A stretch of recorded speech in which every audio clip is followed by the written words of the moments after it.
Good afternoon, everyone. I know there's only a few of us. I hope we can still enjoy the content and learn something together. And welcome those online. We're going to be starting with what was meant to be an interactive health questionnaire. So before we start, let's pray. Father in heaven, we thank you for the Sabbath rest. Thank you for time to pause in your presence. I pray that you'll send your Spirit to be with us, to lead us and guide us in the way that is best for each of us. We pray in your name. Amen. Michelle is going to explain the health questionnaire from the back. So if you're watching from home, those of you that are here, those of you at home, please do the questionnaire. It's a live interactive questionnaire and it's anonymous. We're not going to see your answers. So nobody's going to critique you. It's totally anonymous. So Michelle. Good afternoon, everybody. So the questionnaire is going to involve you to connect and be able to answer questions. So all of you who are on the Silverleaf WhatsApp group got a link on the group. If you did not get the link, there's a QR code on the screen to the link. So you can scan that QR code and link to the page. At the moment, the page is not active. We'll activate it now.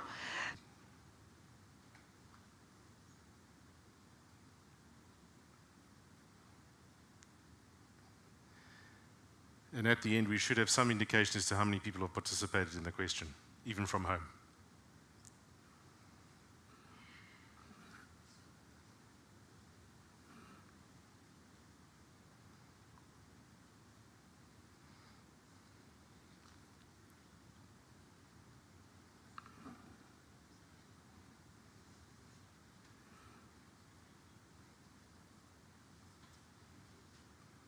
We've got 8.3 at less than 6 so far.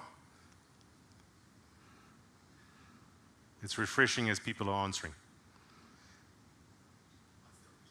The question was the duration of sleep. You have to log in. Michelle, Priscilla, won't you help them?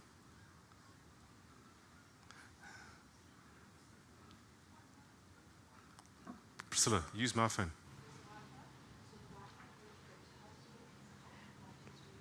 Okay, for those who have answered the first question, just wait before you answer the next question so that we all go together. So we have 12 responses, and we're about 12 people in the church and we're about 7 people online. So let's just give a few more minutes.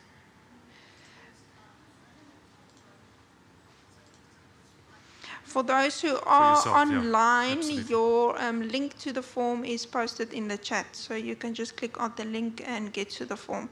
But also please follow with us to answer question 1 and wait till we go to the next one. Okay, so for time's sake, we'll just comment on that. So what's the recommended sleep time that we should be getting nightly?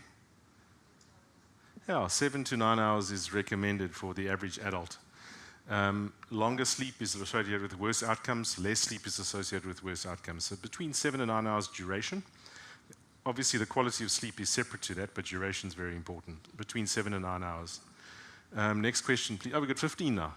There we go. I think people will buy in as soon as they get into it. Okay, let's move on to the next question. Remember, this is totally anonymous. No one's going to scold you. This is for you and for us to know as a congregation, as a whole.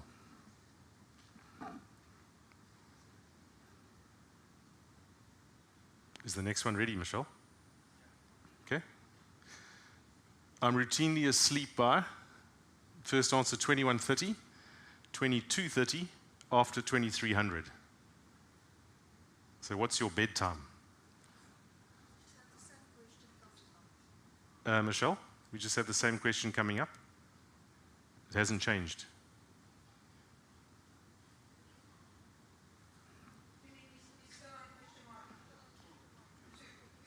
Question 2, yeah.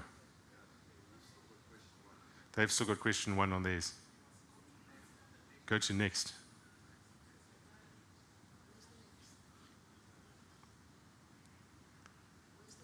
Priscilla, won't you just help there? No problem.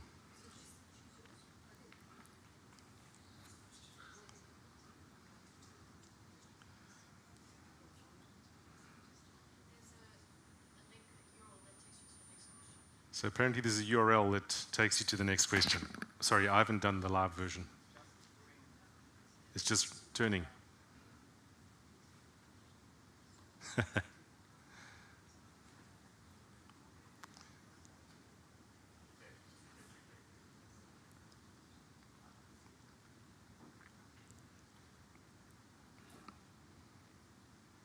Okay, so we've got 15 responses now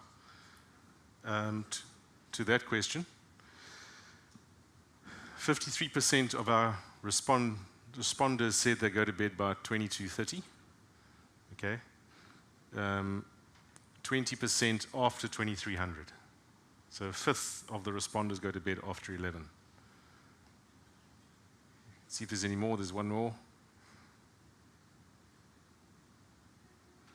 So as a general principle, the early hours are better to go to sleep in. You still sleep the same duration, but to get to bed earlier is better for you physiologically. After 2300, you can easily kick into the next day's hormonal cycle. So the adrenal glands, if you routinely go to bed after 11 o'clock, you can affect the rest and repair of your body, especially if you have burnout and adrenal dysfunction. So early bedtime is really good. Next question.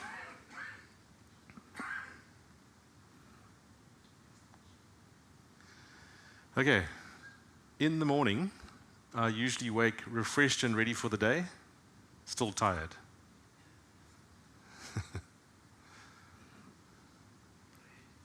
Hey, ready. 77% are ready. I like it. Ready. How you feel in the morning is a key indicator of the quality of your sleep. And that's affected by so many parameters. How you're breathing at night, whether your brain's switching off, your physiology. So how you feel in the morning is very important. If you constantly have to use an alarm clock to wake up, not a good sign. We should be sleeping at the same time every night, whether it's weekend or weekdays, which most of you I'm sure know. You shouldn't change your program over the weekend. And you shouldn't actually need an alarm clock to wake up if you're in a habit. So 60, whoa, it's changing. No. Are we winning? 66.7% are still tired. Oh dear, it's gotten worse. This is the value of it, isn't it? So 2/3 of the responders are still tired in the morning. Sign of the times, eh? Absolutely. Too busy we all are. Next question. I think that's enough for that question.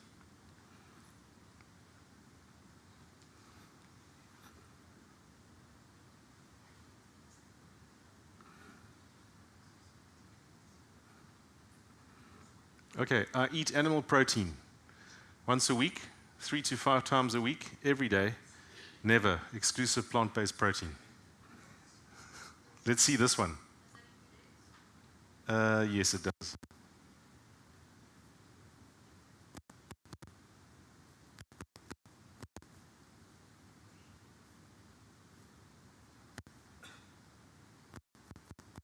It's like there's a battle going on. You watch the dial turning between the plant-based and gets bigger then smaller.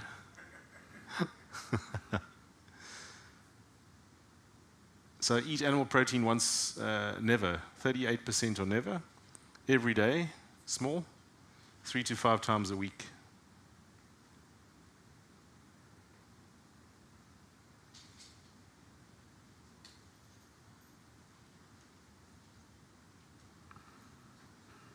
I think we got 18 there, so the predominance, or nearly 40% of the responders never.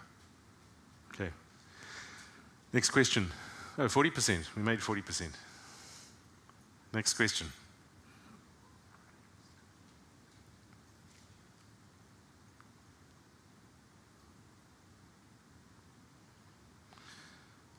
Here's a big one. I use cow's milk and cheese regularly, occasionally, never.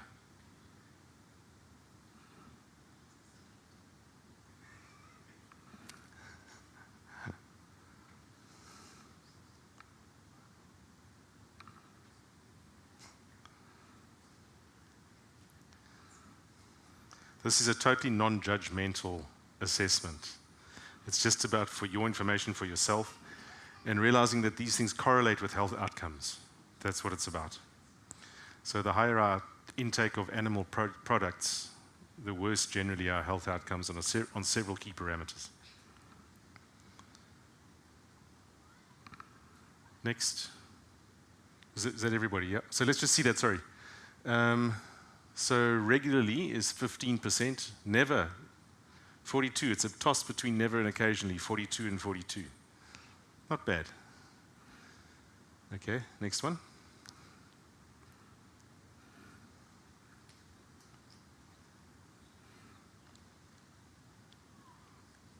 I use caffeinated beverages. There we go. Huh? Teas and coffees. Daily, 3 to 5 times a week. Never. No caffeinated. Rooibos is caffeine-free. Change it.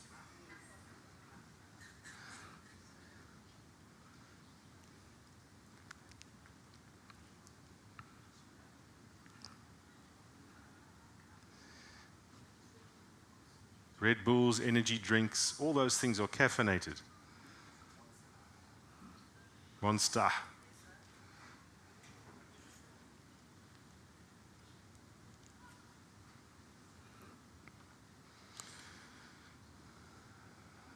So we've got, we're getting more people buying in. We've got 21 responders now.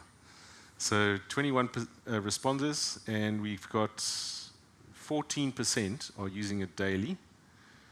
3 to 5%, 19% 3 to 5 times a week, and 66% never.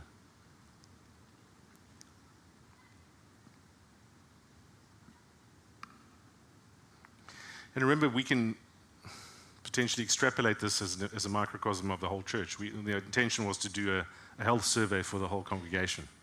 So we've got 21 responders. We can see what the percentages would be in terms of a total number. Exercise, big one. I regularly exercise 150 minutes a week of moderate intensity exercise a week, which is the recommendation, by the way, for cardiovascular exercise.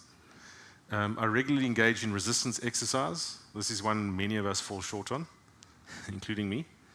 My exercise is sporadic at best. Exercise is not a routine part of my week.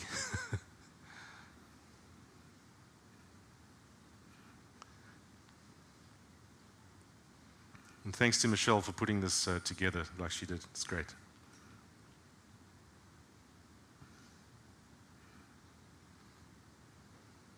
%47% get 150 minutes a week.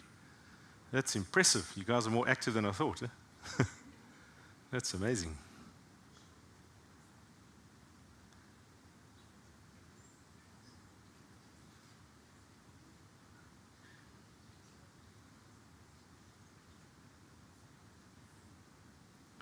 %19 are getting resistance training. We're going to remind me to touch on resistance training today, if we get a chance. My exercise is sporadic at best, and 14% don't exercise, not a routine part. Okay, next question.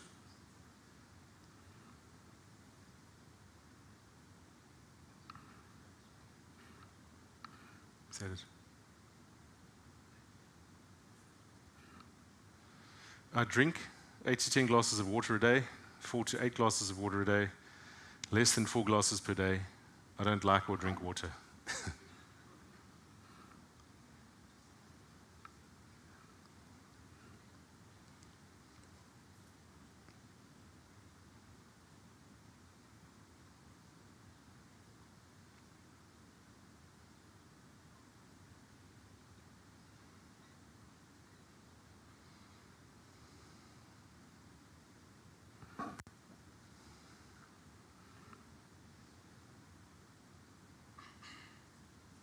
Okay, that's 23 responses. If we stay until 6 o'clock, we should have the whole church online shortly. So 43%, 8 to 10 glasses a day. 41%, 4 to 8. 12% less than 4. And I don't like or drink water is a certain percentage, the remainder. How many more questions, Michelle? 3 more questions. Let's go.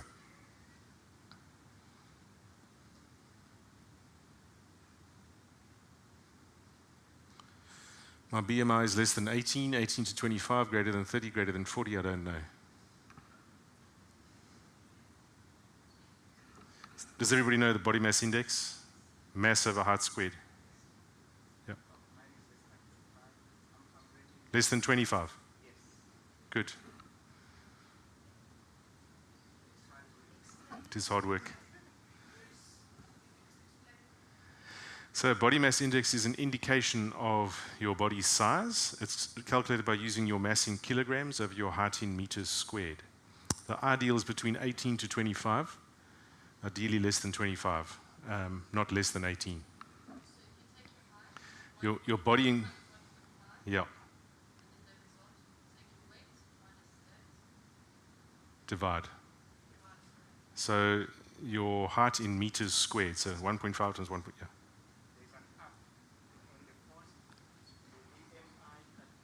BMI calculator.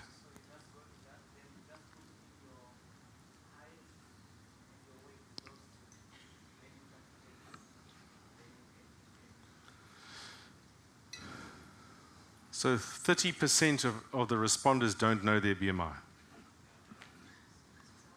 So today, we're looking at knowing your numbers, and knowing your BMI and your weight is the essential number to know. Greater than 40, we got some. Everybody finished the BMI question. So ideal BMI is between 18 to 25. Next question, stress. I'm currently not experiencing a high amount of stress and take active steps to reduce it. I feel at peace. My stress levels are excessive and I'm not sure how to change it.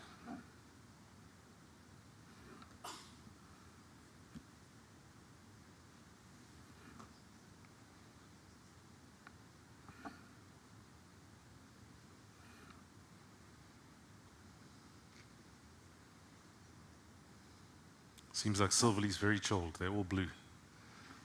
We don't have stress. Yeah, that's great. It's Sabbath. Amen. Now, you're right. On Sabbath, we should answer differently.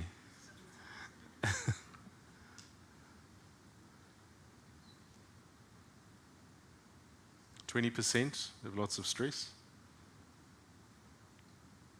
Good. I think that's enough responses. Is there another one, Michelle?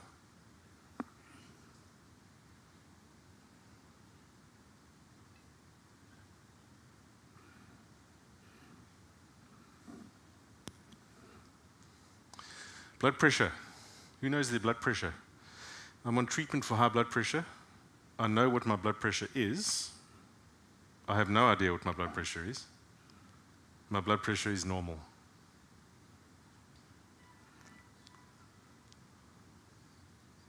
You can't say it's normal if you don't know what it is. just putting it out there. Yeah, it's normal, man. I don't know what it is.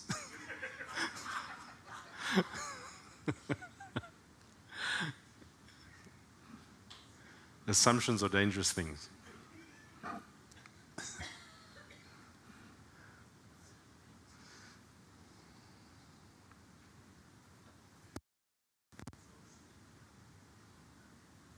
Okay, so 75% are saying their blood pressure is normal. Fantastic. That's great. Is that the last one? Thank you. Oh, is there one more? One more. Okay.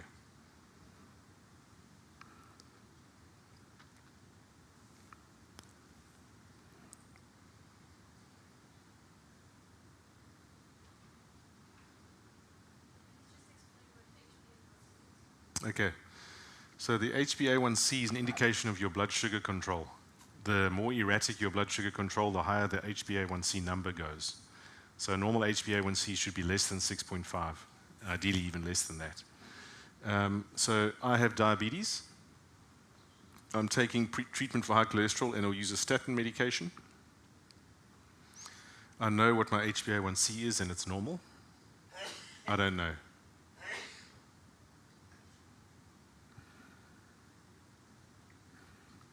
So this question is looking at metabolic health as a whole. The parameters that affect metabolic health are your blood cholesterol profile and your blood sugar control and your blood pressure to a degree.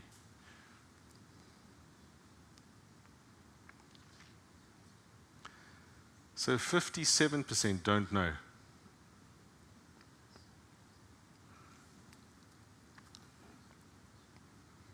Oh, we've got 29 responses now.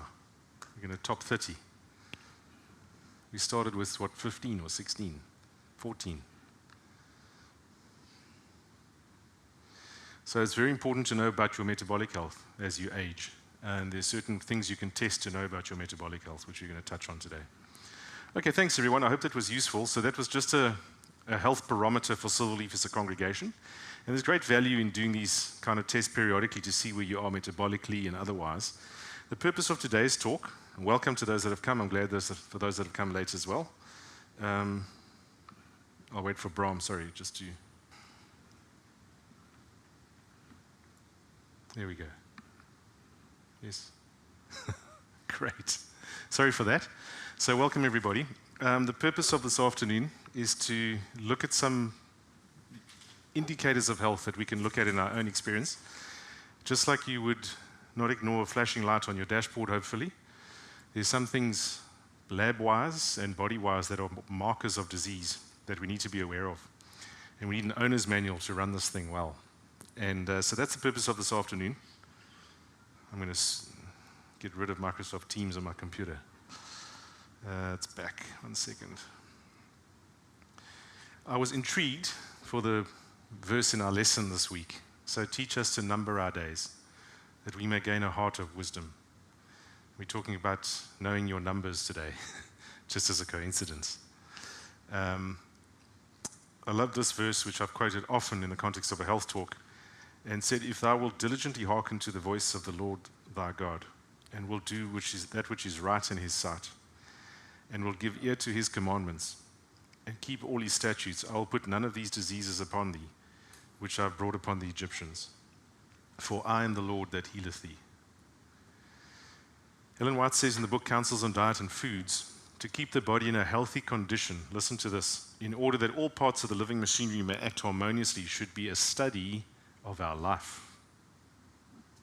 The children of God cannot glorify him with sickly bodies or dwarfed minds.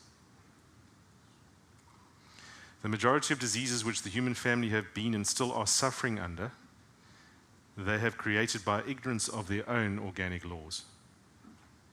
They seem indifferent in regard to the matters of health and work perseveringly to tear themselves to pieces. And when broken down and debilitated in body and mind, they send for the doctor and drug themselves to death.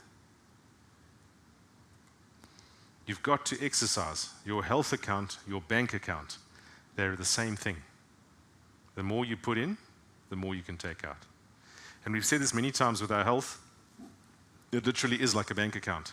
And none of us keep going to the bank to keep withdrawing without putting something in.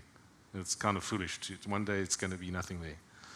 And yet we make deposits and withdrawals from our health account without always putting a commensurate amount back in. The guys in Loma Linda, at Loma Linda University, did 2 studies. The second one, the Adventist Health Study 2, is on the go.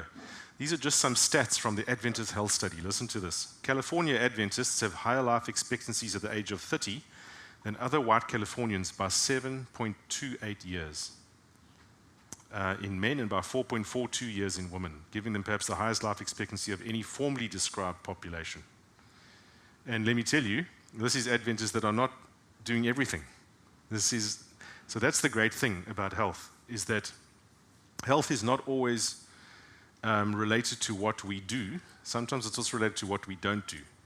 But it's not just related to what we don't do, it's also related to what we do. It's both. So sometimes you have to take something away from the body to allow healing. Sometimes you have to put something in to allow healing.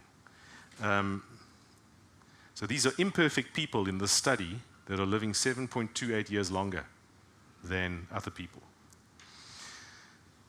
Every participant filled out a 50-page diet and lifestyle questionnaire, and every 2 years after that, participants fill out hospital history forms and list any hospitalizations and diagnoses of cancer, stroke, heart attack, and diabetes during the previous 2 years. From 2001 and 2007, they enrolled 96,000 Adventists in this lifestyle study. It's a big study. That's a very large study. 64% were members of the Adventist church by the age of 15. 65% are female. 1.1 report being current smokers, and 6.6 report current alcohol use. So it's in this population that the collection of other lifestyle influences are creating this longevity. As far as I know, the study is still on the go because it's a long longitudinal study. Other properties of the participants: 8% are vegan, 28% are lacto-ovo-vegetarian, 10% are pesco-vegetarian, 48% are non-vegetarian. They eat red meat, poultry, fish, milk, and eggs more than once a week. Our data shows a progressive weight increase from a total vegetarian diet toward a non-vegetarian diet. Weight, we're going to touch on weight today. Weight is a complex issue. It's not simple. But if you want to give yourself the best chance of being in shape, a plant-based diet is the best way to go. But there are other factors that control weight. It's not just, you can't say that person's overweight, therefore they're not on a plant-based diet. Because how many people do you know that are on a plant-based diet that are still overweight? You know them, don't you? Yes? So, right, let's have a look. This is another interesting one. Compared to non-vegetarians, vegetarians and vegans watch less television, slept more hours per night, consume more fruit and vegetables, consumed less saturated fat, and typically ate foods with a low glycemic index such as beans, legumes, and nuts. Some interesting stats. You can't modify what you don't monitor. So I want to put to you today that when it comes to your health, just like you would take your car for a service and look at the oil, change the filters, periodically, especially as you get over 40, you've got to take certain health indicators, and we're going to touch on some of those. Prevention is better than cure. If you don't do screening, health screening, both in terms of biochemistry and in terms of anatomy, you're putting yourself at risk of dying prematurely from something that could have been entirely preventable. So what are some of the things we can do? What are some of the yardsticks of health we can look at? First one, full blood count. Who knows what a full blood count is? You can take notes if you want to. Full blood count is a basic blood test that tells you about your hematology and tells you about your hemoglobin level, whether you look like you're anemic, whether you've got an infection, what that infection is likely to be, it can suggest. So a basic health screen that you can do, say, once a year or once every year and a half is a full blood count to see that you're not anemic and that you've got no other signs. This could also pick up something like leukemia. So a full blood count is a good baseline blood test to know about periodically. For ladies, especially, fasting iron profile. If ladies, you're feeling tired, if you're feeling that you go through periods in the month where you have no energy and you've got no stamina and you've been on a plant-based diet for a long time, do check your iron. A fasting iron profile is easy to do. And your ferritin, which is the storage form of iron, should be at a certain level. And it's very easy to interpret by someone trained to do so. So fasting iron profile. So symptoms of iron deficiency: unexplained fatigue, shortness of breath, fast heartbeat, cold hands and feet, brittle nails. Signs of iron overload, that's called hemochromatosis, abdominal pain, joint pain, lack of energy, fatigue and weakness, and irregular or missed periods. So sometimes people have a genetic disorder that causes them to store too much iron. That's called hemochromatosis. So you can have the opposite problem. The Adventist Health Study showed the following. Look at this. So this is an odds ratio of getting type 2 diabetes. If you've got non-vegetarian in the red, all the way down to vegan in the blue. And so you'll see there 0.51 above the vegan. That means vegans were 49% less likely to get diabetes than non-vegetarians. So if you want to slash your risk of type 2 diabetes by almost 50%, going entirely plant-based will help you there. Not the only factor, but at least 50% of the risk in that population. This is where we should be moving our diet to. I'm sure I'm singing to the choir. Look at that plate on the left. What do you notice about it? It's all the same color. It's brown and fried and processed. Increased risk for obesity, diabetes, heart disease, and some cancers. You see all the colors and the nutrient-dense foods on the right. So we touched on this in a recent sermon that I shared. Sorry, I think that was me. 1 second. Should come back. You can. So obviously it's more tricky in the public system. Generally, when you're in the public system, you'll end up going because of a disease or symptom. And then if you have the knowledge, you could say, is it possible for me to test? They should be doing it based on your symptomatology. But if you have this kind of thing as a baseline and say, these are the things I would like to test, you can suggest it if they haven't suggested it. But in the public system, you're not going to go there. It's not like you're going to go there and say, I just want tests done. You normally go with a symptom or a condition, which is less fortunate, but that's how it tends to work. So you'll go with fatigue or something else, and then they'll say, okay, I'll do a fasting iron profile or full blood count. That's how it works. Okay, so looking at this slide, we looked at this in a sermon recently. This is what's killing people in the world. So if you want to know what you're at risk of dying of, right now, because most of us, by God's grace, get to sleep in a house every night, most of us. Most of us get to eat 3 meals a day. Most of us don't go to bed hungry. We are blessed. Not all of us, most of us. And if that's you, then this is what you're at risk of. So the two things that are going to kill us are cardiovascular disease and cancer. And let me tell you, friends, you're not immune. These are the things that even Adventists die of. And so we're looking at the top two. I can't go through the list of everything today. We're looking at the top two things that get us. Cardiovascular disease. Feel your heartbeat. Feel your carotid. Be grateful for your heart. It's a miracle organ. And this is the thing that's killing people en masse. If you lay out all the arteries, capillaries, and veins in one adult end to end, they would stretch about 100,000 kilometers of blood vessels. 100,000 kilometers. Isn't that amazing? I mean, so I don't know if any of you have been to Bodyworks. Do you know what I mean by Bodyworks? There's a guy that looks at cadavers, studies cadavers, and he waxes them. And he's got sections of the human nervous system. He's got sections of the cardiovascular system. He's got sections of the endocrine system. He's got entire models where he's removed everything else and just preserved that system. So this is one of them of the blood vessels in the head and neck. So everything else is removed. Now you can see where the 100,000 kilometers comes from. So it's been said that your health is more dependent on the health of the lining of your blood vessels than any other single factor. So if you want a good marker of your health, you need to know what the lining of your arteries is doing. Because if you're doing everything else right, then the lining of your arteries will be healthy. Conversely, what we do wrong shows up often first, to a large degree, in the lining of the artery. So the vascular endothelium is a key marker of health, and that's the vascular endothelium. So if you cut your blood vessels, so does everybody know how the blood vessels work? You go from arteries to arterioles to capillaries. The gaseous exchange and tissue fluid exchange happens at the capillary level, which is a very small level. Those form venules, veins, and those go back to the heart. You've got the entire circulating highway inside of your body, going to your brain, to your eyes, to your kidneys, to everywhere.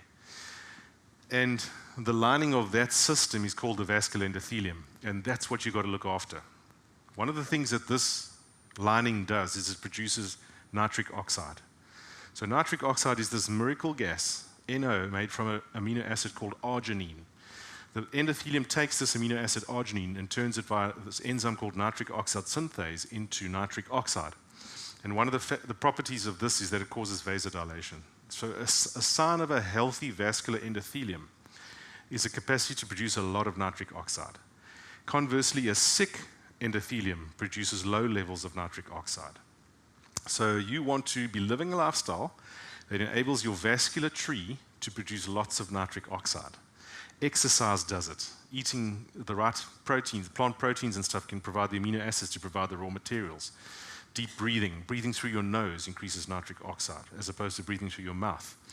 These are things that improve nitric oxide. A sick vessel is constricted and doesn't dilate well and doesn't produce a lot of nitric oxide. So what causes cardiovascular disease? High blood pressure. So most of us know the process of atherosclerosis, which I'll briefly touch on again today. But atherosclerosis, which is a major cause of heart attacks and strokes, remember we said cardiovascular disease is the leading cause of death in the world? That's largely due to heart attacks and strokes. And the process starts with damage to that endothelium. So whatever damages your endothelium, the lining of your artery, sets you up for atherosclerosis and cardiovascular disease.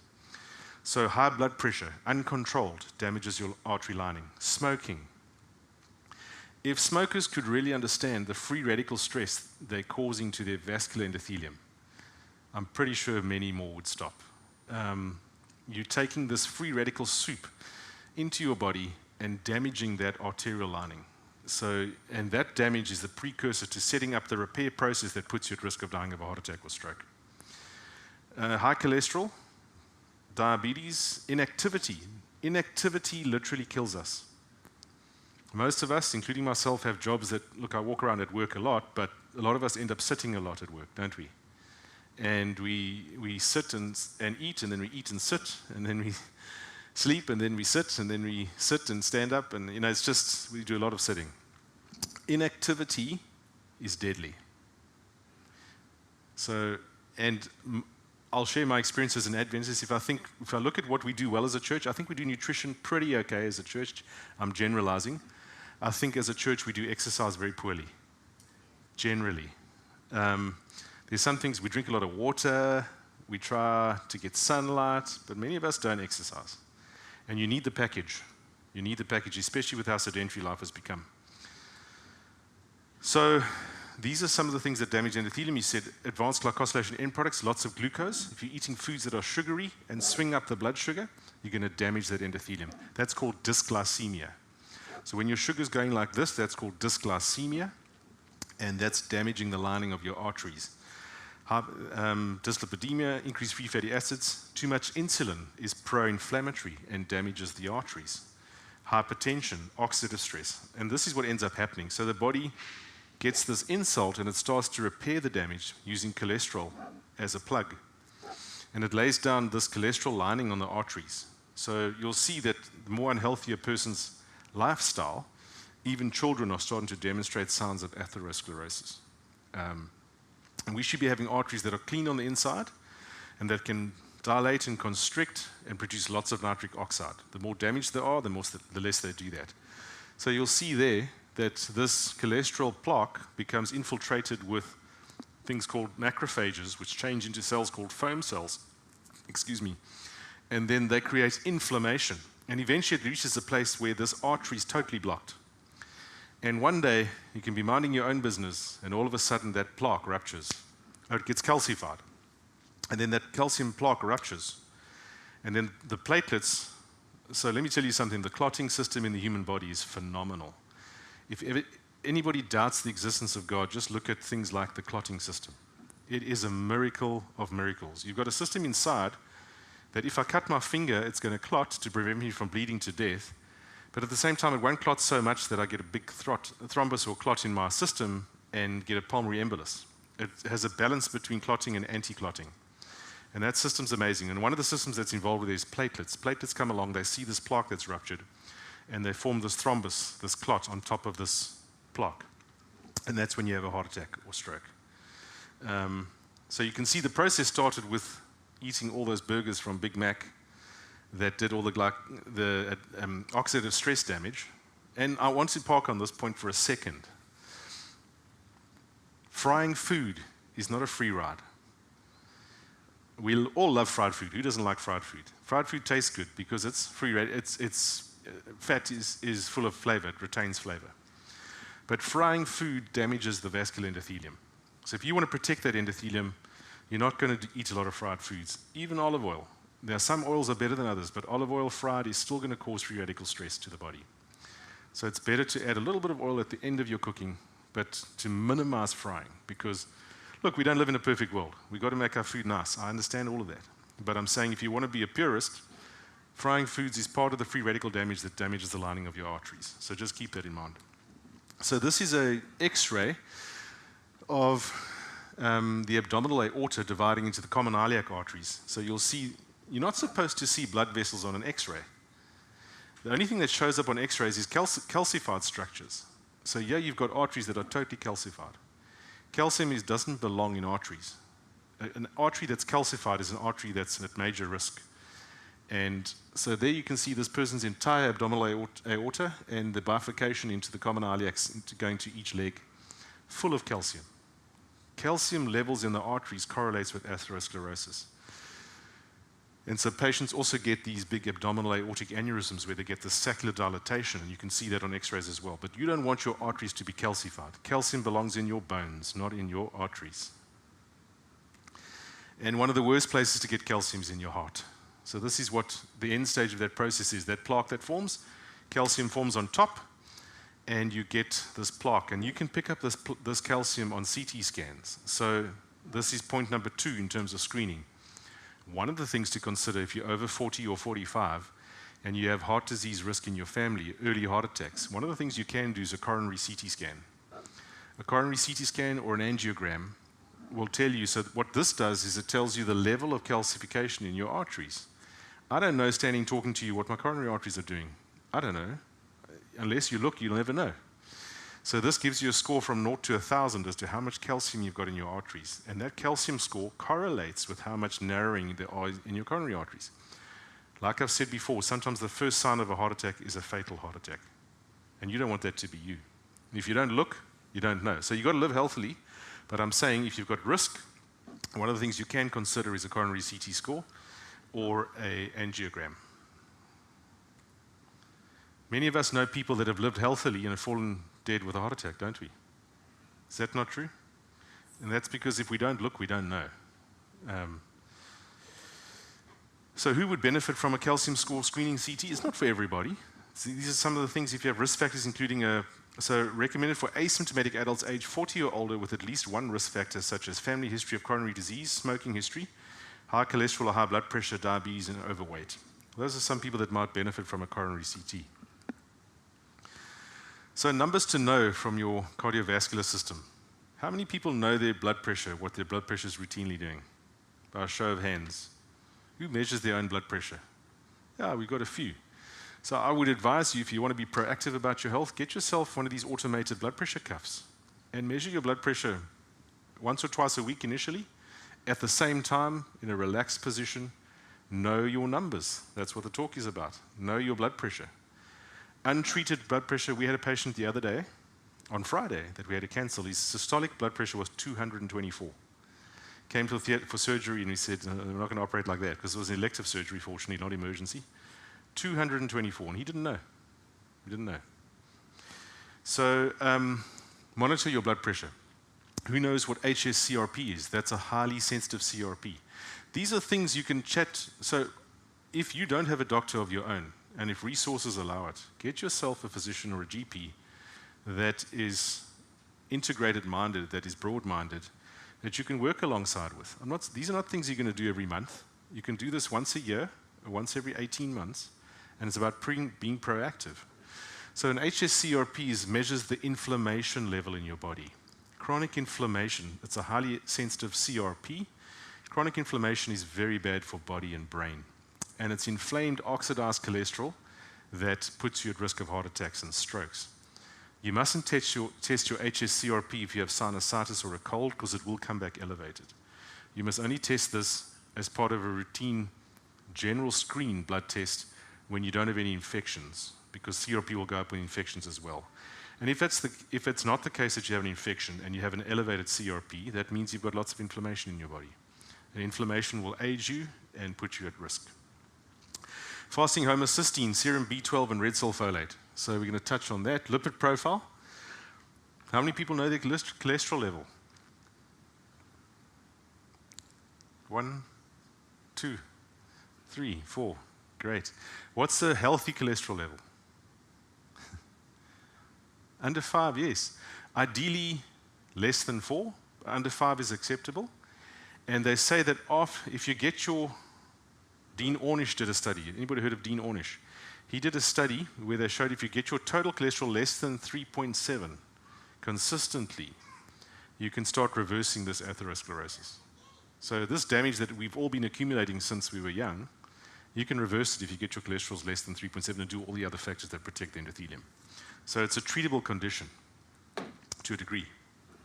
Oh, sorry, move the computer. And then fasting insulin, glucose, and HbA1c. Who knows what their fasting insulin level is if you're not diabetic? Who knows? Anybody know? When last have you tested your fasting glucose level?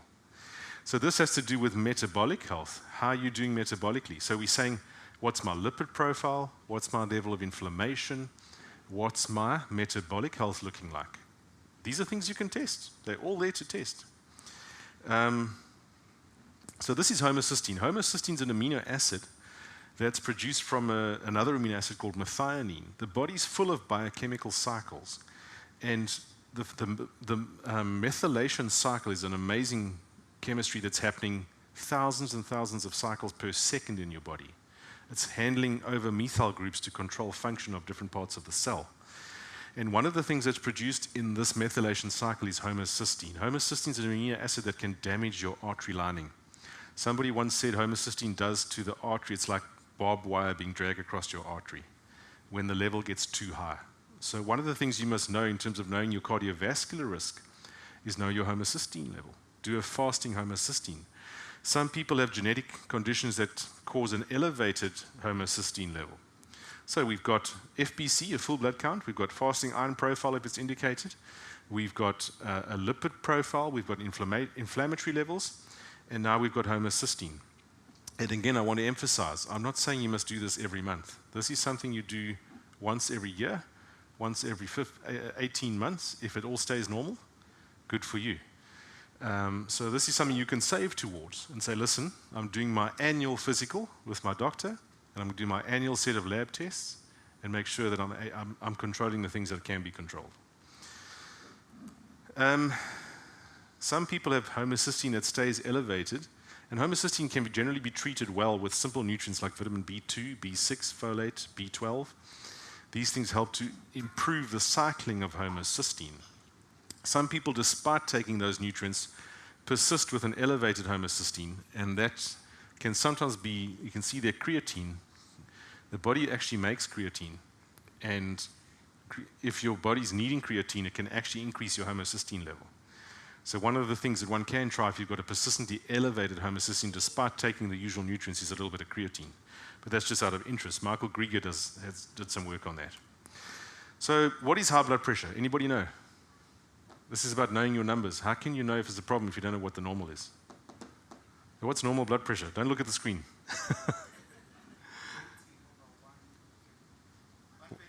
Yeah, 120/80 is textbook blood pressure. 120 being the systolic. When the heart contracts, the maximum pressure reached is 120 millimeters of mercury, and 80 being the diastolic, the pressure when the heart is relaxed. As we age, that blood pressure goes up, but this is the formal definition. Hypertension is formally defined by blood pressure over 140/90. And so there's, know your numbers, get a blood pressure cuff, know what your blood pressure is doing. So pre-hypertension, 120 to 139, over 80 to 89. Stage 1 hypertension, 140 to 159, and stage 2, 160 or greater, and diastolic greater than 100. What are the benefits of exercise training? Exercise lowers your blood pressure.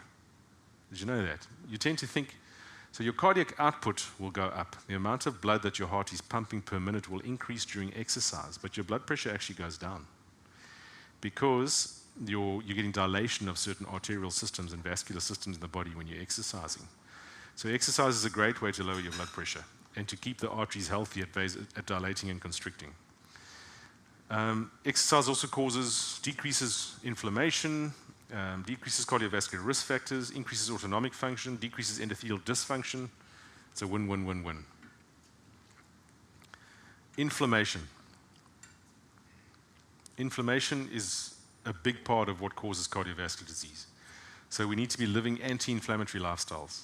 So just a reminder that eating plant-based doesn't mean I'm having bread, breakfast, lunch, and supper. Plant-based means I'm eating plants. And there's no bread plant, as much as we would like to think that there is. You don't go to a bread plant and pick a loaf of bread off the tree. It's a processed product. So we need to be having vegetables, fruits, nuts, seeds, legumes, whole foods as they were grown. And there's the warning about fried foods. Fried foods in moderation. Some oils are better than others, but all free radicals cause endothelial damage. A word on B12. Vegans and plant-based eaters can be at risk of B12 deficiency but so many plant-based foods are fortified with B12. It's rarely an issue, but as part of your routine testing for your homocysteine, etc., if you're purely on a plant-based diet, and even if you're not, especially if you're plant-based, test your serum B12 level as well. Because a B12 deficiency is associated with so many poor outcomes, it's just not worth being deficient, and it's so easy to treat. So make sure that your B12 is at a normal level. And the other thing is omega-3. If you look at plant-based eaters that still drop dead with heart attacks, when that happens, it's often because they're B12 deficient or omega-3 deficient. So if you're eating exclusively plant-based, make sure you're getting enough B12 and make sure you're getting enough omega-3s. This is very important. And Michael Grieger did the work on this. So he's got the papers. This is not my invention, this is what he said. And so he recommends that if you're vegan, if you're exclusively plant-based, which is the better way to go, as an insurance policy, look, you must take your crushed seeds for your omega-3s, you must blend your seeds and get your omega-3s, but there's no harm in taking, if you want to, a vegan DHA or vegan EPA as an additional guarantee to help your cardiovascular risk. And also a B12 supplement. So the take-home message for cardiovascular health, know and control your blood pressure. If you don't today, something simple, get a blood pressure cuff. Number 2, don't smoke. I hope I'm singing to the choir, I'm sure I am. Number 3, avoid fried foods as much as possible. They do kill you. Sooner. It's about how quickly you die. So know your homocysteine, inflammatory levels, and lipid profile. Exercise and avoid being too sedentary. These are practical, actionable things. Keep the vessels flexible, eat for nutrient density and antioxidant density as well. Vitamin D is associated with poorer cardiovascular outcomes. If you have low vitamin D, you're at an increased risk for poor cardiovascular outcomes. So you need to test your vitamin D level as part of this profile. So what have we said so far? Testing? Who's awake? Full blood count? Fasting iron profile, if it's indicated in ladies. Lipid profile? Yeah, lipogram. Inflammatory levels. Homocysteine. Vitamin D. B12. And taking an omega-3 supplement so far. More than actionable steps. Okay, so this is cancer, the next leading cause of death. Breast cancer, prostate, you can see the bottom left. Colon cancer, lung cancer, cervical cancer, lung, colorectal. That's in South Africa. I think it was 2021. The leading cause of death, breast cancer, then prostate, then cervical, then lung, then colorectal. Okay, so that's for ladies. Breast cancer first, cervical cancer, non-Hodgkin's lymphoma, liver, ovarian cancer, colorectal. Okay. The great thing about this is that you don't have to think, how do I prevent cancer? And then what must I do to prevent cardiovascular disease? There's overlap. If you do the right things, you're preventing most of these conditions because they have similar etiologies. So ladies with breast cancer, you're at risk if you have a family history, if you're getting older, if you have hormonal changes, if you have dense breast tissue. And it's important for a lady to get used to regular breast assessments. So a lady must get used to examining her own breasts and noting things that are normal or abnormal and investigating any abnormalities early. Cancer must be detected early to be treatable. So you must pick up things early, and that's what screening and preventative medicine is about. Don't wait. I've seen patients, when I worked in Ireland, this one lady came in with a fungating breast cancer that was extending over her whole breast, sort of the whole thing was eroded and fungating and messy, and she just left it. And at that stage, it's too late. It's too late. So any changes that you're not happy with, get investigated. No childbirth or late childbearing. Sorry, this thing's very sensitive.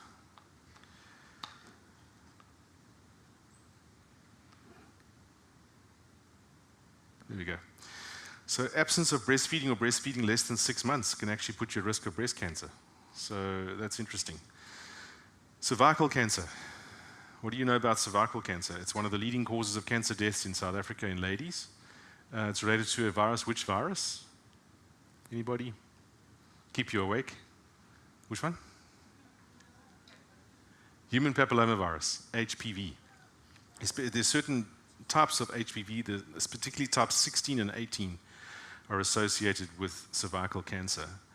Again, an entirely preventable cancer. You've got to look for it. And what puts you at risk of cervical cancer? Early childbirth, early miscarriage, poor personal hygiene, nutrient deficiencies, low socioeconomic status, weakened immune system, smoking, multiple sexual partners. And that's because the more sexual partners one has, the more risk of getting HPV. So those are some of the risk factors for cervical cancer. So what is the recommendation? Women aged between 21 and 29 should have a pap smear every 3 years. The pap smear is they take a scraping of the cervical lining and look for cervical atypia. Every girl between 21 and 29 should be doing that. It's a simple test, easy to see, and it can save your life, literally. Women who are 30 to 65 can have a pap test and an HPV test every 5 years. For guys, prostate cancer.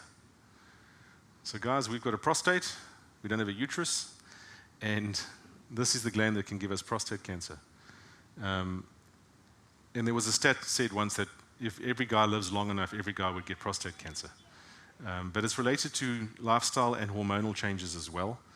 Too much of the wrong kind of estrogen can put you at risk of prostate cancer, but you've got to screen for it. You've got to go to a doctor and say, listen, when do I start testing for prostate cancer?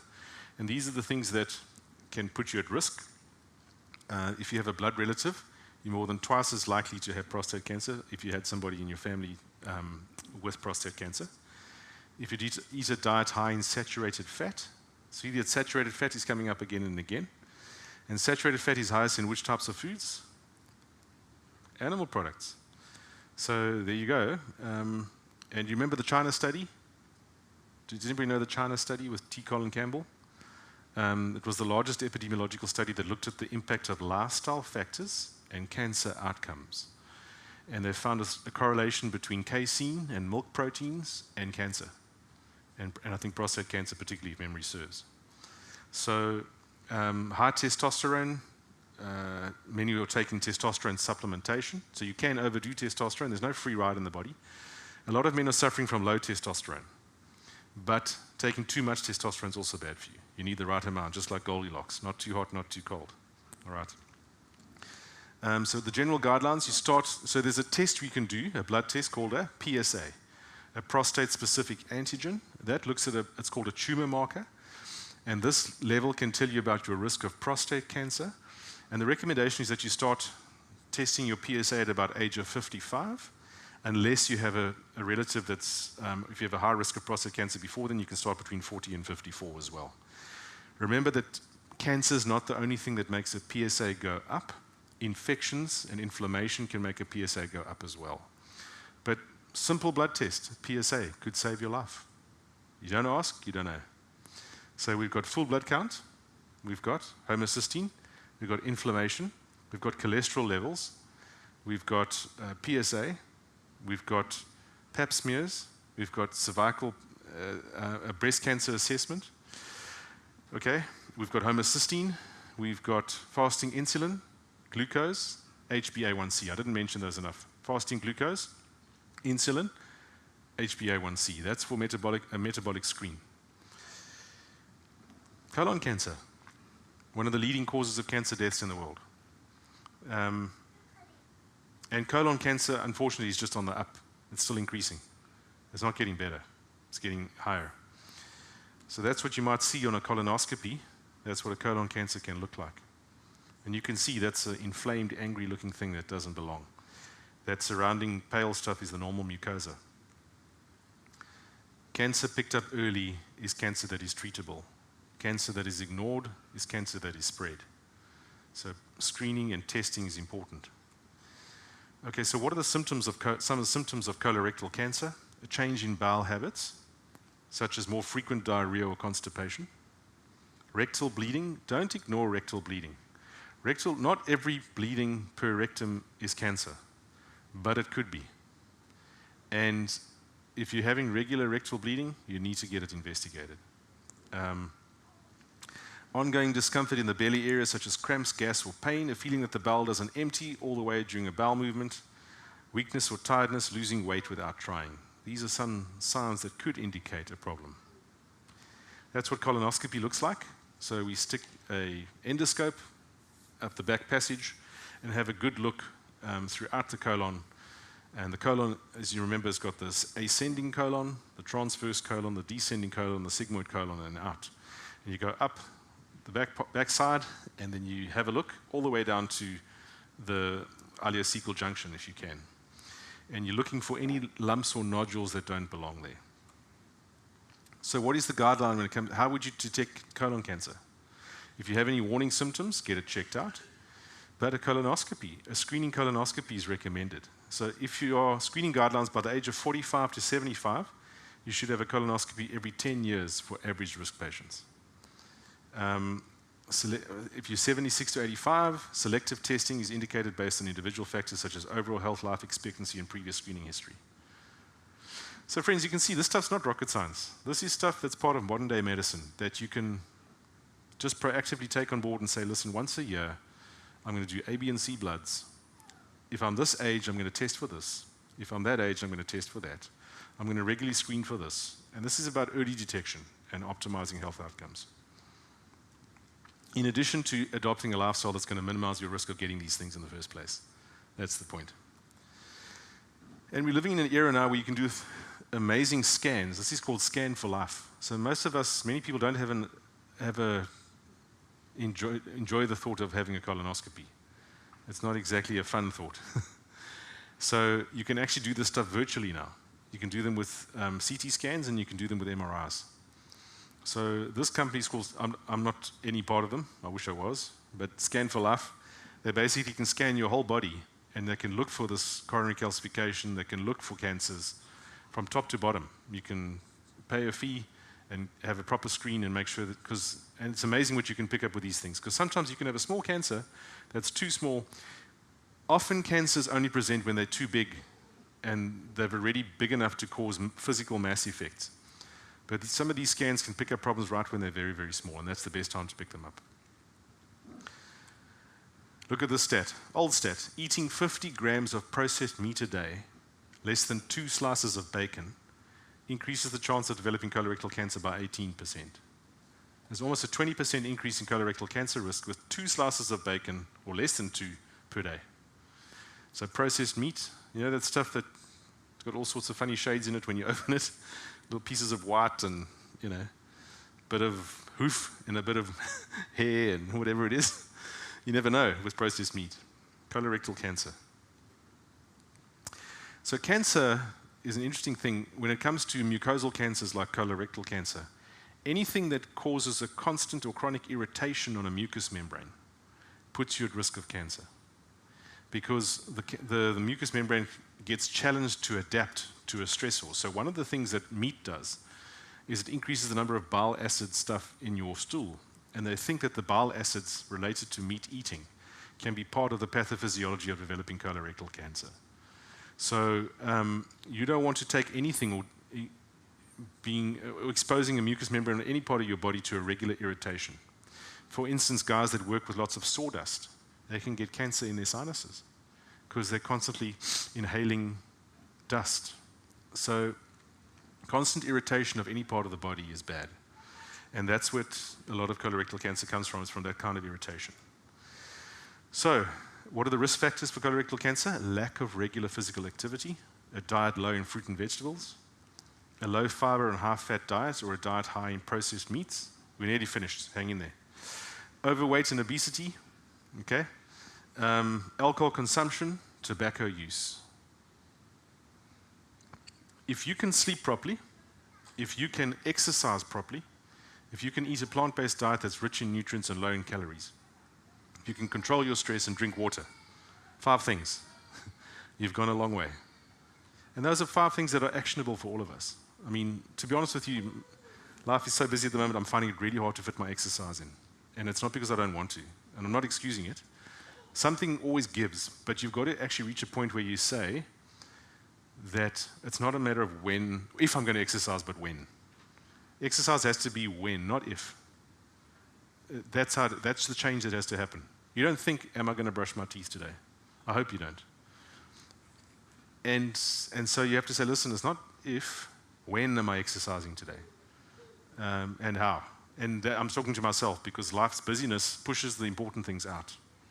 That's what happens. Okay, so now look at this. Risk of chronic disease with dietary fiber intake. So if you see there on the bottom, the x-axis, you've got amount of fiber in grams per day taken in the diet. and the estimated relative risk of each of those conditions on the y-axis. So colorectal cancer is the yellow line at the bottom.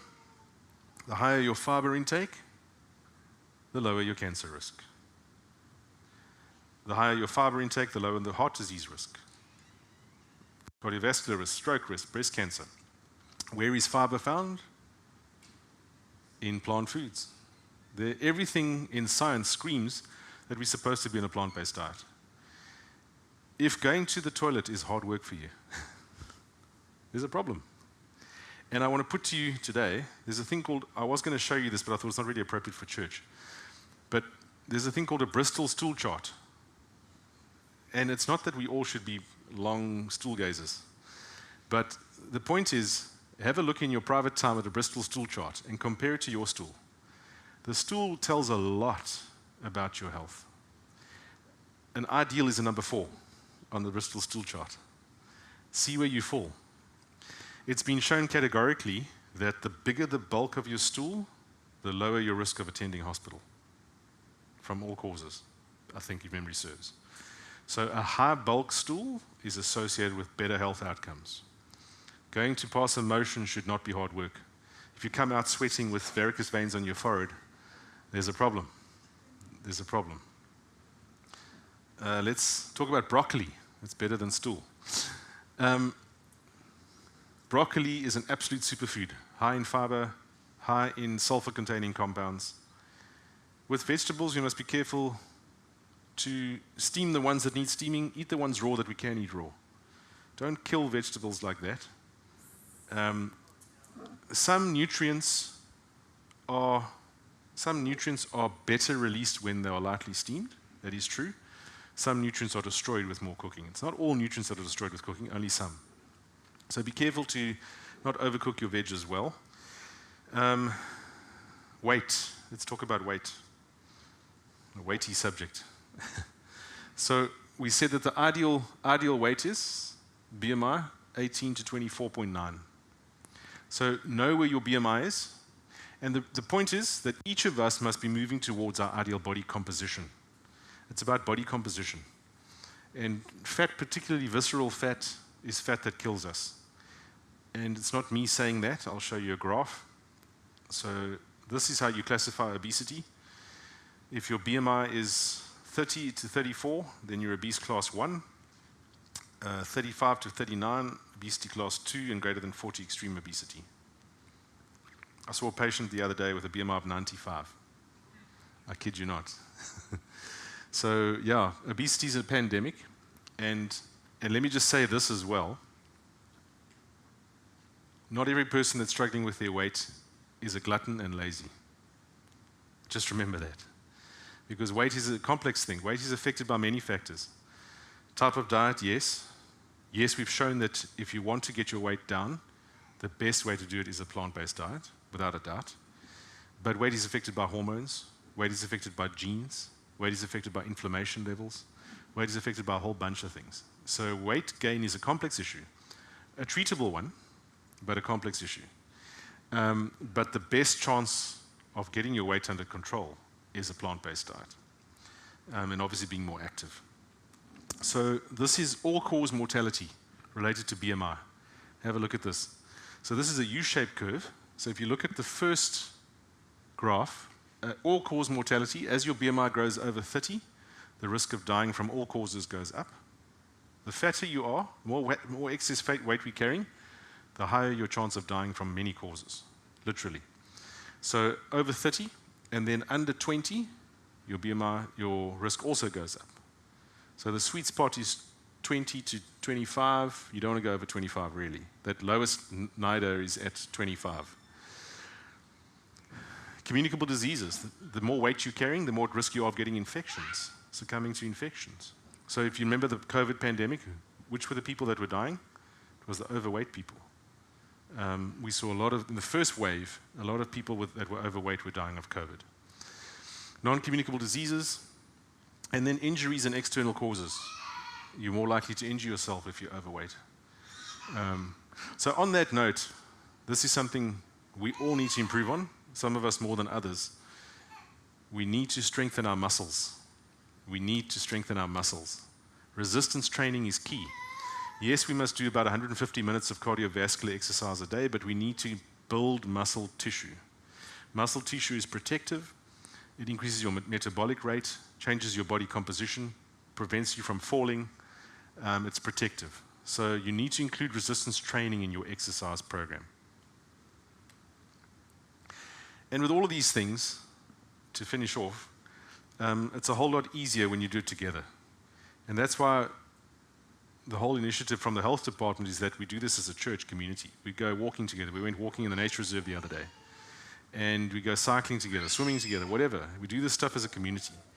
We get each other to encourage one another. It's a lot more fun when you do it as a group.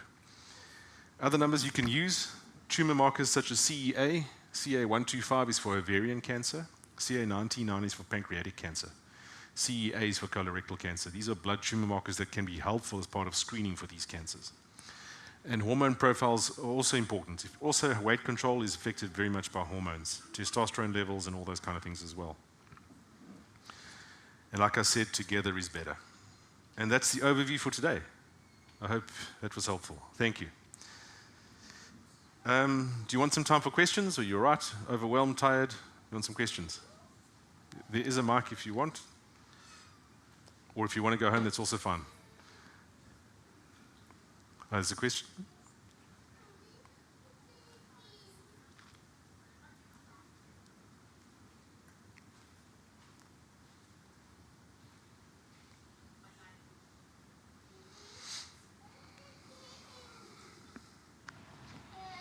Hi, sorry, we've got an online question, which I think is a very important question, and I'm going to say something about the question afterwards. So the question is, I'd like to know exactly what he means by frying being bad. And then he says, is sauteing with a little oil any better, or heating is any better, or is heating vegetable oil the issue? But I want to add to this, and I think this is, for me personally, something that most people don't understand, is all processed oil. Olive oil, coconut oil, your healthy nut oils, your linseed oils, all oils in their processed form is inflammatory to the body. No matter if you heat it or not heat it, it is inflammatory to the body. And if you suffer from any inflammatory issues, you're literally throwing fire on that inflammation by using any form of oil. Okay, Bruce, now you can answer. No worries, thank you.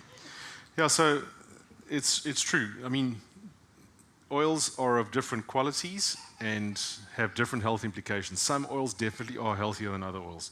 Olive oil has many health benefits. It does. It's got many healthy compounds in it. And actually, it also has some anti-inflammatory effects, olive oil.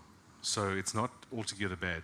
But when you fry any oil, it reaches a smoke point, and that's when it starts to get free radicals that are forming. So it's a matter of temperature, degree, and duration as to how much free. It's not like if you fry anything once, it's going to kill you. It's about saying, listen, frying foods is still part of the spectrum that can cause cardiovascular damage over time. But frying in olive oil is far better than frying in sunflower oil. Sunflower oil is very pro-inflammatory. That's an omega-6 fat. So, Priscilla. Oh, deep frying is the worst. Deep frying is the worst. But sauteing. When you say frying, you're meaning the sauteing, not the deep. So the reason we like fried foods is it forms that crispy layer on the outside, and we like that crunchiness and retains the flavor. But that's altered fats that's been damaged. So there's no fried olive oil tree. No. There isn't. It's an acquired taste that we've gotten used to. I'm not saying that you can never fry food. I'm saying all frying ends up at some stage damaging the oil. That's what I'm trying to say. And some fats and oils are more anti-inflammatory than others. Olive oil is definitely more anti-inflammatory than sunflower oil. So it's a matter of degrees, type of oil, duration, and all of that. But the best thing to do is lightly saute your food in water, whatever, and add some olive oil right at the end or last or whatever. Add it as a cold oil. Don't fry with it, as the ideal. Does that mean you'll never eat fried foods? No, it doesn't. But it's saying try and minimize frying your food. That's the premise. The cold-pressed extra virgin olive oil, I have found the best, Yeah. because it's cold. The others all say it's radiated. That Yeah. means it's heated, even the honey. If Yeah. the honey says it's radiated, means it's heated. The raw honey is also better. Yeah, but now then on to Eve, we take that oil, that cold pressed oil, and then we fry it. So we've damaged it, you know what I mean? If you do it too excessively, you know what I'm trying to say? Yeah. But again, it's about, I'm not saying never, it's about saying let's try and avoid as much of it as possible, My question is on high cholesterol. Yeah. In some literature and some presenters say there is good cholesterol and bad cholesterol. But according to your presentation, you said when something goes wrong, when you damage your arteries, then the natural body wants to repair itself, to plug. Then cholesterol comes in to form part of the plug. As a result, it narrows the vessel. So in other words, cholesterol is just doing its good job. So what should we say? Is cholesterol accumulation caused by plugging, or you can have cholesterol even if your arteries are not damaged? Because now I see cholesterol to be a good thing. I think this is, there it's back, sorry. Very good question. So cholesterol is absolutely essential in the human body for production of hormones and forming lipid membranes. You need cholesterol. Cholesterol, in terms of coronary artery disease or atherosclerosis, is often a secondary innocent bystander to the damage that has happened. But it's definitely true that if your cholesterol level gets above a certain range, then your risk of poorer cardiovascular outcomes increases. So it's not that cholesterol is the primary problem, but if it's above a certain level, then it's going to accelerate the process of atherosclerosis, you understand? So diet affects cholesterol. Definitely your risk of having high cholesterol is higher if you're on an animal-based diet, because cholesterol comes from the liver. A plant doesn't have a liver. Only an animal that has a liver can produce cholesterol that you're going to take from outside of the body. Your body makes its own cholesterol. So to answer your question, you need a certain amount of cholesterol in your body for healthy hormone production, for skin, for a number of things. Vitamin D is made from cholesterol. But if it's above a certain level, it is associated with worse outcomes. And genetics can cause that. Diet and lifestyle can cause that. Being sedentary, all those factors. There are certain lifestyle factors that will increase your cholesterol level to the negative outcome range, but it itself is not the primary problem.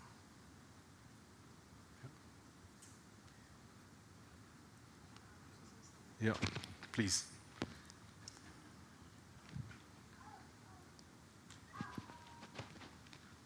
Okay, I just want to add something, because when I the first time heard about oil-free eating, I was also thinking this is absurd. How can you not eat oils?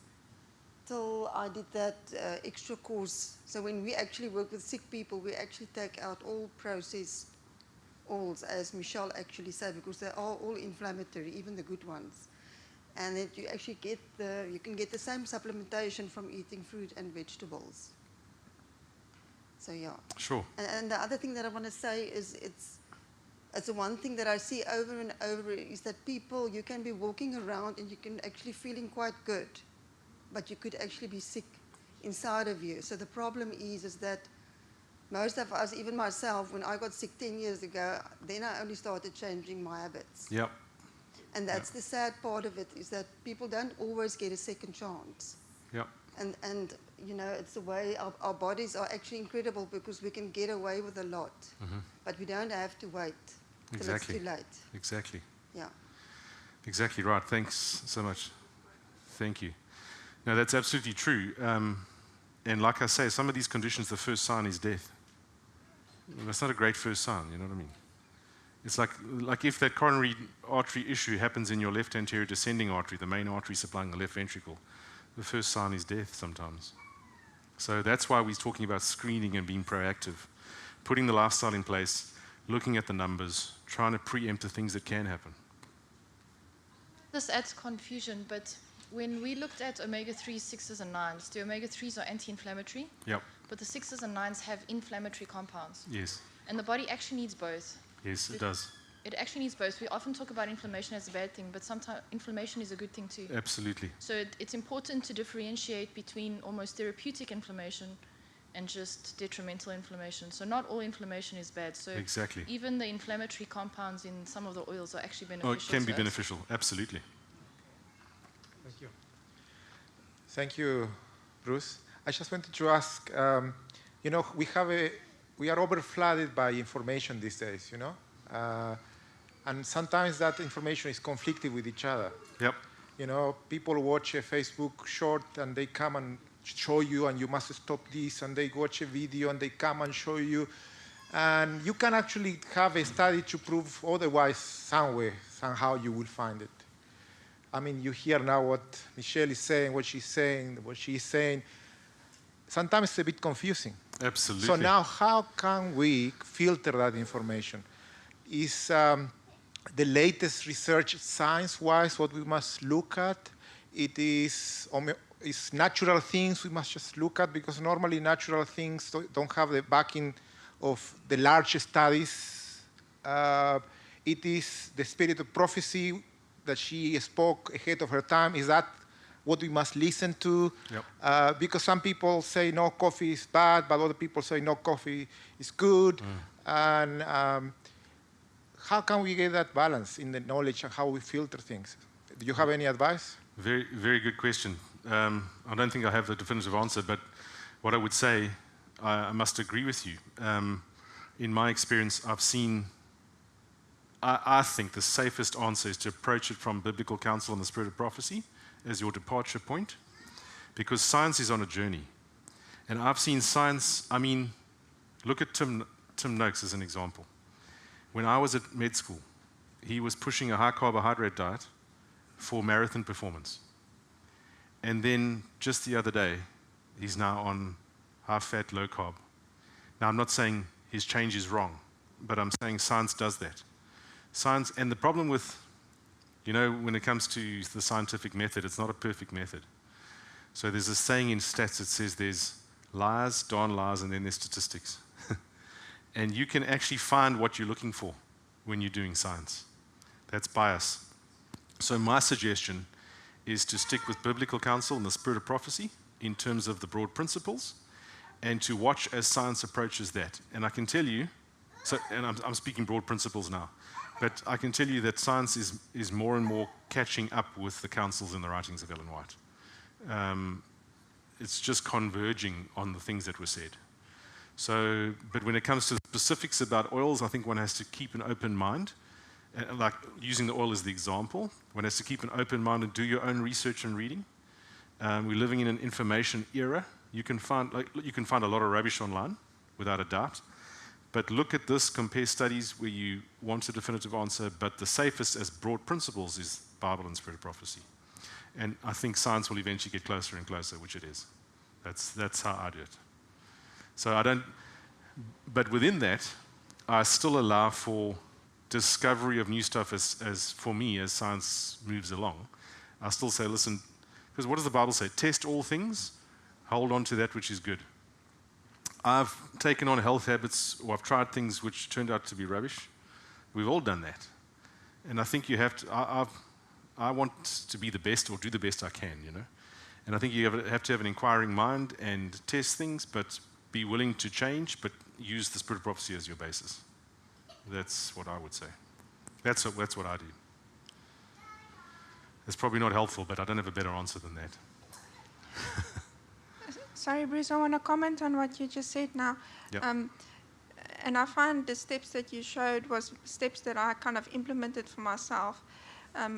For me as an Adventist, going to the Bible first, going to Ellen G. White secondly, and then going into research, but I don't have access to many of the research you have access to. which makes it very difficult for me to get articles which are factual. Yeah. But I want to point people here to a website that does give me a somewhat access to most of that, and I know you also use that website, and that's Dr. McGregor. Yep. To use his website on, if I remember correct, is nutritionfact.org. Dr. Grieger. Yes, Dr. Nutrition Grieger, Facts. Nutrition Yes, Fact. that's a great reminder, Michelle. Absolutely. That's a very good platform to use to get quick answers to a lot of up-to-date research. Absolutely. And it blows my mind how the new research that's coming and how he keeps on updating certain topics, how it's following in with what Ellen G. White keeps on saying. Absolutely. You know, on the whole oil debate in the beginning, you need a little bit oil, and as the research came up, and he keeps on updating his videos, how it's coming out, which oils are terrible, and you shouldn't actually be using them at all. And yeah. That's a fantastic point. Let me just comment on that briefly. It won't be long. So that's nutritionfacts.org. To answer your question on that, Marcus, I think that's a great point, is that one of the reasons medicine often develops quite slowly is because they're so committed to the evidence-based approach. If something hasn't gone through the testing that you're referring to, most practitioners are reluctant to make the change clinically. But this guy, Michael Grieger, in nutritionfacts.org, he goes through all the literature on these natural topics. And I haven't found a better evidence-based site to substantiate these things than his site, nutritionfacts.org. Brilliant. Cool. Are we happy? Thank you so much for coming. Let us pray before we go. And remember, this is part of the Ministry of Health, of Silverleaf's Health Department, just so that we can collectively improve our health together. When we advertise outreach or events like cycling or hiking, come along. We're trying to improve our collective health together. That's the whole idea. Okay, so thanks for coming. Let's pray. Father in heaven, thank you so much for the truth that you've revealed to us for this time. I pray for each person here that you'd help us to take your healing offer. Help us to do the very best we can and to trust you to do the rest. We know that even following all the principles is not a guarantee of health. We know that health is our greatest resource. But help us to do the part that is ours to do and to celebrate and enjoy the kind of life you want us to have. We pray that you will send us away with your blessing in Jesus' name. Amen.